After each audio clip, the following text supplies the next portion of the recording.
मरकजी सेहत सेक्रेटरी राजेश भूषण और इलेक्शन कमीशन आज उन रियासतों में कोविड की सूरत हाल का जायजा लेंगे जहां अगले बरस के अवाइल में असेंबली इंतखाबात होने वाले हैं। ओमिक्रॉन के बढ़ते हुए मामलात के दरमियान इलेक्शन कमीशन की इस मीटिंग को काफी अहम करार दिया जा रहा है।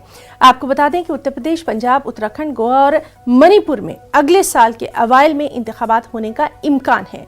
राजेश भूषण ने इन रियासतों में ओमिक्रॉन की मुख्तलिफ अक़साम के तनाज़ुर में वैक्सीनेशन को तेज करने की हिदायत जारी की थी। वाज़ेह है कि इलेक्शन कमीशन की टीम पहले ही पंजाब, गोवा और उत्तराखंड का दौरा कर चुकी है ताकि क़ब्ल अज़ इंतखाबात की तैयारियों का जायजा लिया जा सके।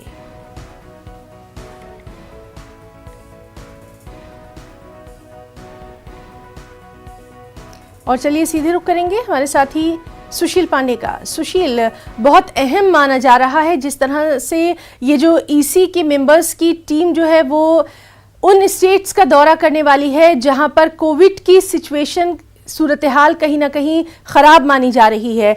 इसी पर पूरी तरह से मुनहसिर होगा कि क्या इलेक्शन की तारीखों का ऐलान किया जाए। जी देखिए हिना, निश्चित रूप से जिस तरह ओमिक्रॉन पूरे देश में तेजी से फैल रहा है और कल इस पूरे मामले में बैठक भी हुई है केंद्रीय स्वास्थ्य सचिव की। उन्होंने जो अपनी टीमें हैं उन्होंने कई राज्यों में उन्होंने भेजा है। इलेक्शन कमीशन के साथ जो बैठक होगी उसमें ये जरूर कहीं ना कहीं निकाला जाएगा और उन तमाम राज्यों का भ्रमण किया जाएगा जहां पर फिलहाल चुनाव होने वाले हैं। चूंकि जो चुनाव हो रहे हैं उसमें राजनीतिक रैलियों में जो भीड़ उमड़ रही है उसको लेकर स्वास्थ्य मंत्रालय बेहद चिंतित है और इसी के मद्देनजर वो फिलहाल ये मुलाकात होगी। आज केंद्रीय स्वास्थ्य सचिव जो राजेश भूषण हैं उनकी कई राज्यों से और केंद्र शासित प्रदेश के जो तमाम अधिकारी हैं उनसे भी बैठक होने वाली है। वर्चुअल बैठक होगी, ओमिक्रॉन के मामले पर बैठक होनी है।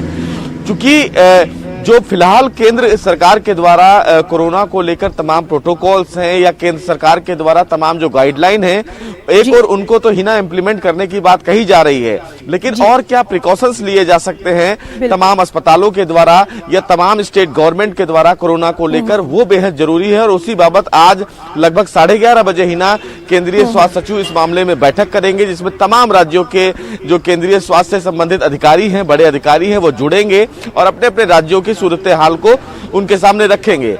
चूंकि देश भर में जो ओमिक्रॉन का संक्रमण है वो बढ़ता जा रहा है। हाल ही में अभी WHO की तरफ से ये भी हिना कहा गया है कि इसका जो वेरिएंट है वो 3 गुना ज्यादा खतरनाक है। तो निश्चित रूप से लोगों को बहुत ही कहीं ना कहीं एहतियात से कदम उठाने की आवश्यकता है। बिल्कुल सुशील, और आज जो अब से कुछ ही देर बाद जो अहम मीटिंग होने वाली है उसके ताल्लुक से भी लगातार आपसे हम अपडेट लेते रहेंगे। बहुत बहुत शुक्रिया आपका तमाम तर जानकारी के लिए। बड़े